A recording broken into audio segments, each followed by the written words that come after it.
1.6 exercise पढ़ने से पहले हम ये एग्जांपल हल करेंगे। Solve the system of linear equation by using Cramer rule. हमारे पास ये दो इक्वेशन है। सबसे पहले हम देखते हैं कि लीनियर इक्वेशन क्या होती है। ये हमारे पास दो इक्वेशन है, 4x - 3y = 2। इक्वेशन नंबर 2 हमारे पास 3x + 4y = 7। लीनियर इक्वेशन, ये हमारे पास लीनियर इक्वेशन, लीनियर इक्वेशन को उर्दू में यकदर्जी मसवात कहते हैं। यकदर्जी मसवात वो होती है जिसमें मुतगय्यर एक्स वाई की पावर 1 हो, यानी जो हमारे पास वेरिएबल है एक्स वाई, इनकी पावर हमारे पास क्या होगी 1। यानी देखें 4x है, इसके ऊपर पावर नहीं है तो इसकी पावर क्या है 1। ये 3y है, इसकी पावर नहीं है तो इसकी पावर क्या 1। तो ये 3 और ये 4, ये जो x के साथ 4 मल्टीप्लाई हो रहा है, ये इसका क्या है कोएफिशिएंट। इसको क्या बोलते हैं कोएफिशिएंट।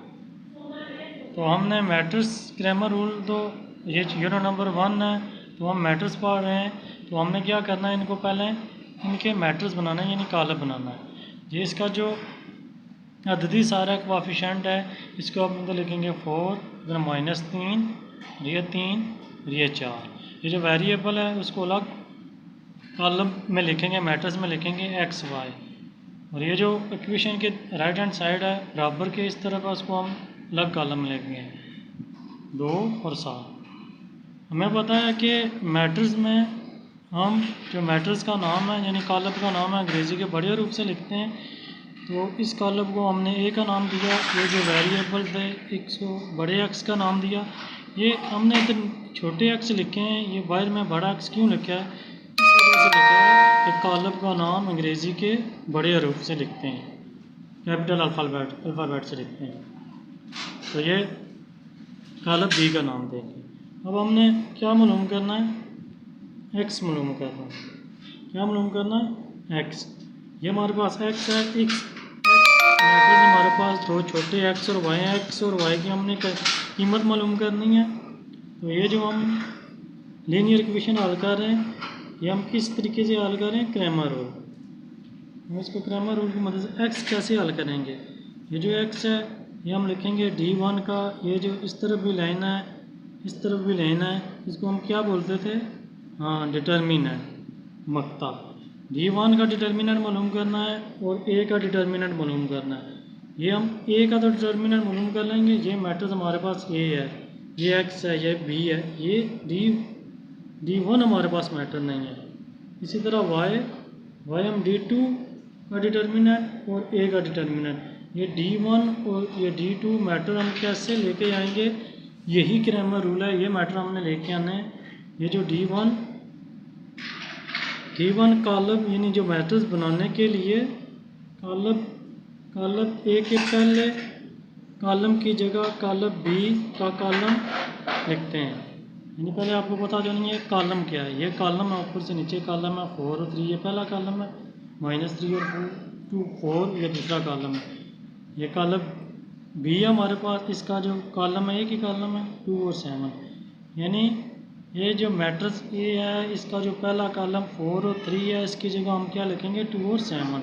यही मैंने लिखा हुआ है, ये देखें। ये जो बी का कॉलम है, इसको उठा के हम इधर पहले कॉलम में लिख लेंगे 4 और 3 की जगह हम 2 और 7 लिख देंगे। तो ये D1 हमारे पास आ जाएगा। D1 आ जाएगा 2 7 -3 4। इसी तरह D2 कॉलम बनाने के लिए, D2 कॉलम मैट्रिक्स बनाने के लिए कॉलम ए के दूसरे कॉलम की जगह कॉलम 2 और 7 लिखेंगे, ये हमारे पास D2 आ जाएगा। यानी इसी तरह इस कॉलम की जगह ये बी वाला कॉलम लिखना है, ये दूसरा कॉलम है, दूसरे कॉलम की जगह ये बी का कॉलम लिखेंगे तो ये D2 बन जाएगा। ये देखिए, इससे पहले बनाया था, इस दूसरे की जगह ये लिखना तो ये D2 बन जाएगा। नेक्स्ट पेज पे चलते हैं। बाय क्रैमर रूल, ये एक्स है हमारे पास, एक्स मालूम करने के लिए D1 का डिटर्मिनेंट और ए का डिटर्मिनेंट, वाई मालूम करने के लिए D2 ओवर ए का डिटर्मिनेंट। ये हमारे पास ए है, हमें पता है कि डिटर्मिनेंट मालूम करने के लिए ताल्लुक़ का साइन ख़त्म करने के बाद इसके दोनों तरफ लाइनें लगाते हैं। पहले और चौथे एलिमेंट्स को ज़रब देते हैं, जैसे मल्टीप्लाई का निशान होता है, ये ऐसे इसको इसके साथ ज़रब देनी है, इसको इसके साथ ज़रब। 4 को 4 के साथ मल्टीप्लाई करेंगे तो क्या आ जाएगा 16, माइनस को माइनस के साथ मल्टीप्लाई करेंगे तो प्लस आ जाएगा, ये 9 आ जाएगा। ए का डिटर्मिनेंट 25 आ जाएगा। इसी तरह D1 मैट्रिक्स लिखेंगे, D1 का भी डिटर्मिनेंट मालूम करेंगे, इसको इसके साथ ज़रब देनी है, माइनस लिखना और इसको इसके साथ ज़रब देनी है। 8 में ये 7 और 3 को ज़रब दें, ये माइनस और ये माइनस आपस में प्लस हो जाएंगे, 21, ये 29 आ जाएगा। इसी तरह D2 मालूम करेंगे, D2 का डिटर्मिनेंट 4 और 7 को मल्टीप्लाई करेंगे, 2 और 6 को। आपने डिटर्मिनेंट पहले पढ़ा हुआ है, तो ये 28 से 6 निकालेंगे 22 आ जाएगा। तो फिर हम क्या लगेंगे x किसके बराबर था, D1 का डिटर्मिनेंट और A का डिटर्मिनेंट। तो D1 का डिटर्मिनेंट हमारे पास क्या था, D1 का डिटर्मिनेंट 29 था। तो नीचे हम क्या लिखेंगे, A का डिटर्मिनेंट। तो A का डिटर्मिनेंट हमने इधर मालूम किया था, A का डिटर्मिनेंट हमारे पास क्या था 25। तो इसकी जगह इसकी वैल्यू पुट कर देंगे, D1 की जगह 29 लिखेंगे, A का डिटर्मिनेंट की जगह 25 लिखेंगे। D2 का डिटर्मिनेंट और A का डिटर्मिनेंट, D2 का डिटर्मिनेंट हमने ये मालूम किया हुआ है, तो ये D2 का डिटर्मिनेंट लिखेंगे, वो 22 आ जाएगा। नीचे A का डिटर्मिनेंट है, तो A का डिटर्मिनेंट हमारे पास क्या था 25। तो इस तरह हम x की वैल्यू मालूम कर लेंगे। x हमारे पास क्या है 29/25 और 22/25। तो ये मैंने एग्जांपल हल की थी, तो डिटेल के साथ इधर भी एग्जांपल उन्होंने हल की हुई है, तो ये देख लें आप। तो इधर से देखने से आपको समझ नहीं आ जाएगी, ये इन्होंने बाय क्रैमर रूल x लिखा हुआ है, ये 2/7 - 3/4। तो ये 29/25 इस तरह होएगा 22/25।